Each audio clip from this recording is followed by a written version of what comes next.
Hello mga ka-EDC! Welcome back sa ating channel, sa ating mga kalingap, sulit supporters. Maraming salamat guys sa inyong muling pagbabalik dito sa ating munting channel. Maligayang araw, tanghali, gabi, saan man kayo ngayon, mag-ingat po kayo palagi. Siyempre maraming salamat, especially po sa ating mga kababayang OFW na walang ibang libangan kundi manood dito sa ating video at sa ating ibang team kalingap. Maraming salamat sa inyong walang sawang pagsuporta. So ayan, ngayon ay meron na naman tayong panibagong reaction video dito sa EDC. So medyo matagal-tagal tayong hindi reaction sa ating EDC. And ngayon nga po, kung napapansin niyo po dyan ang ating thumbnail, Papa Eds hindi agad nakasagot sa sinabi ni Beyonce sa kanya. So ano nga ba? Ano kaya yung sinabi ni Beyonce? Mamaya guys, malalaman natin yan kung ano nga ba yung sinabi ni Beyonce. Bakit hindi agad nakasagot itong si Papa Eds sa kanya? So alam ko excited kayo.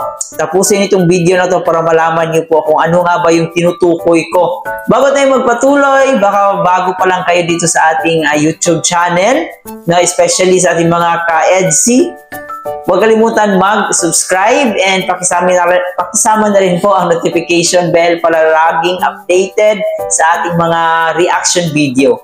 And of course, huwag din natin kalimutan palaging suportahan ang ama ng Kalingap, si Kuya Bal Santos Matubang, si Ate Edna Vlog, si Kalingap Rab, at syempre si Jack Matubang. Suportahan din po natin ang ating K-Boys, Kalingap Partners, at ang ating mga charity vloggers sa Pilipinas. And of course guys, ang aking makasamaang Kalingap Reactors, especially ang Karepa, suportahan din po natin sila. So alam ko excited kayo guys. Kaya ngayon, samahan niyo muna ako, panoorin muna natin ang video clip na to. Grabe guys!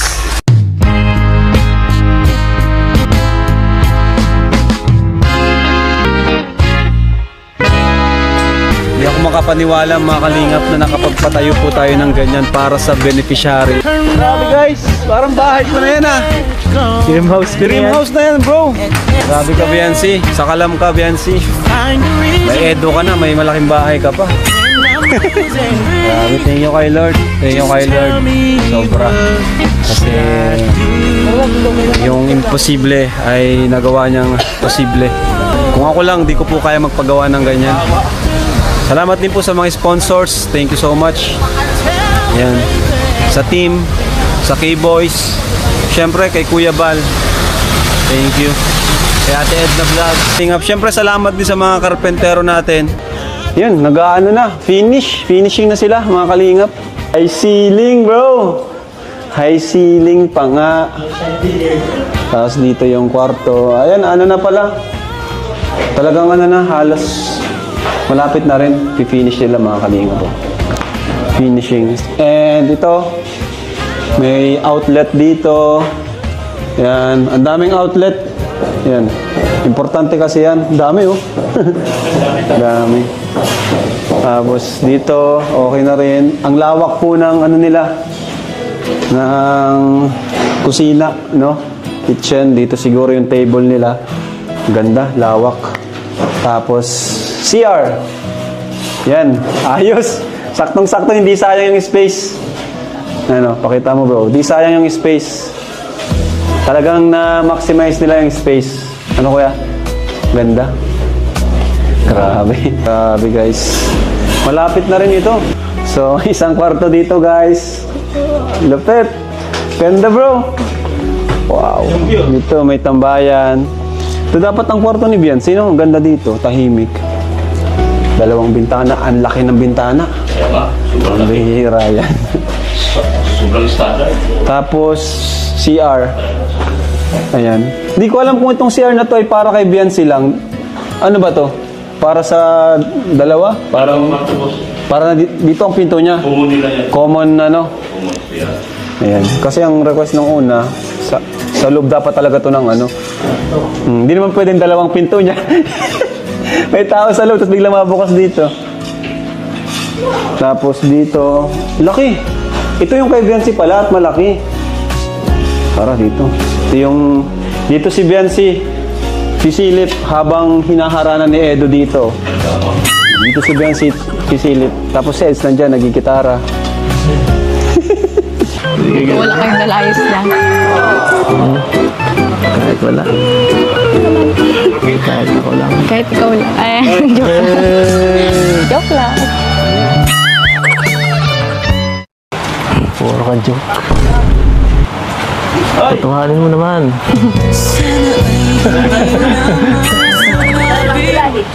Ay. Ano? Saan ka galing?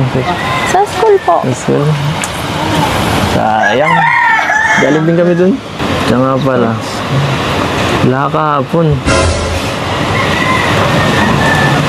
Ayos lang po yun. Hindi nyo naman ako namimiss. Ayos lang, hindi naman ako Ano sa namimiss. ganyan?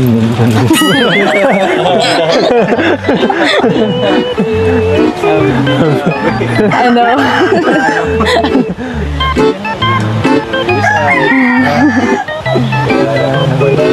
Dapat kasi nagsabi ka, kara na sundo. Kaya nagsasabi ay... Sabi late na. Maulan po baga kahapon. Kutsi naman ako. Nakakahiya po ang layo ay. Emergency Nahiya man na po yun. ako magpasundo kasi ano ang layo. Emergency nga yun. Nasundo man eh. Mahati din, pwede din. Nag-chat man na po kay Ate Rosa. Sa akin, di ka nag-chat. Nahiya na po ako magsabi. Ay, sorry, sa akin, di mo na-enjoy yung part. Ganda pa rin kagabi.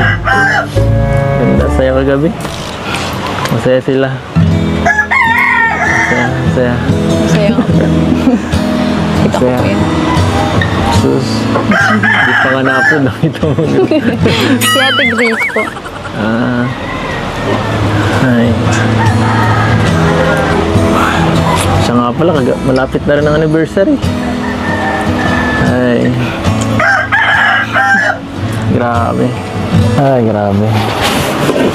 Grabe, good news, no? Ang iba yun, nasimula na ulit. So, ano? Anong nararamdaman mo ngayon at ayan. Ano po? Malapit na magawa yung bahay mo. Na-excite po. Ano, para ano. Iba naman po yung matulungan ni Kuya Rob. Iba naman po yung mapabahayan.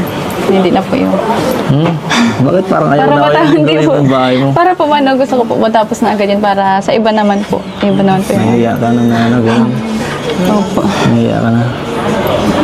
Okay lang yun. Kasi parang ako lang po yung pinapabahayan. Para napunta lang sa'yo lahat ng ano, ng pabahay sa ilang buwan. Ngayon nga ako, kamay alam mo, hindi lang naman para sa yung bahay na yan eh. Para sa akin din yun. Joke lang. Joke lang para sa Sa lahat.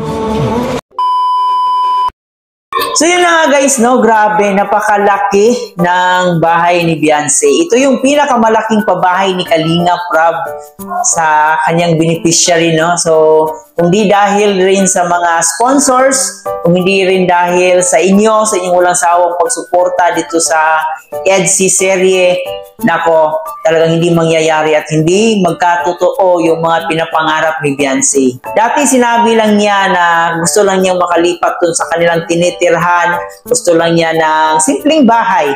Pero tingnan niyo naman guys, grabe, napakalaki ng binigay na pabahay ni Kalingap Rob dito kay Beyonce.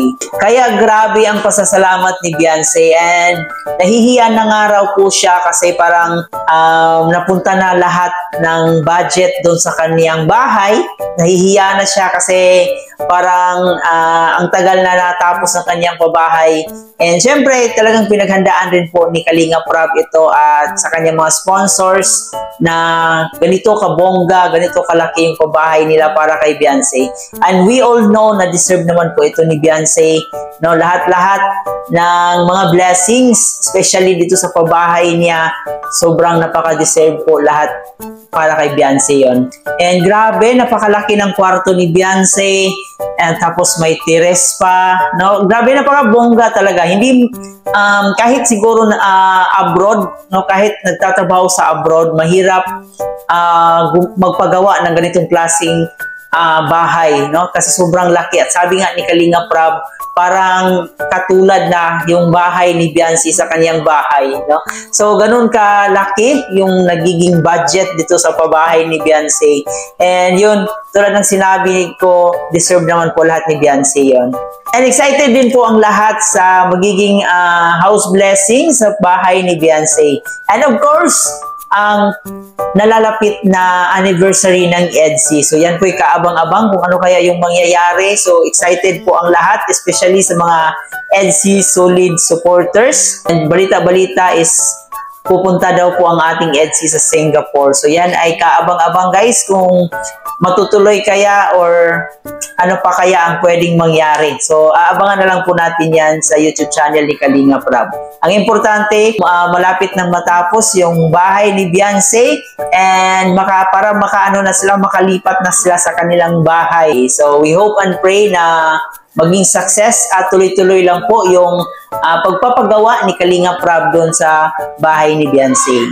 And doon po sa ating title, no, na Papa Eds hindi agad nakasagot sa sinabi ni Biancy. Kung nakita niyo po ang video clip, no, sinabi ni Biancy doon na okay lang na kahit walang pasalubong, ang importante nandun si Papa Eds. Yun, di ba? Kung napapansin nyo, hindi agad nakasagot si Papa Eds. Parang natamimi siya and nag-smile na lang siya. Kasi from the heart yung sinabi ni Biancy. Talagang totoong-totoo yung mga sinasabi ni Biancy doon.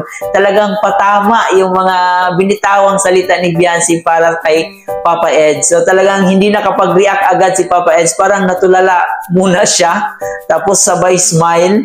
No, so ganon ang level ng ating EDC ngayon, no? Habang tumatagal, mas komportable na sila sa isa't isa.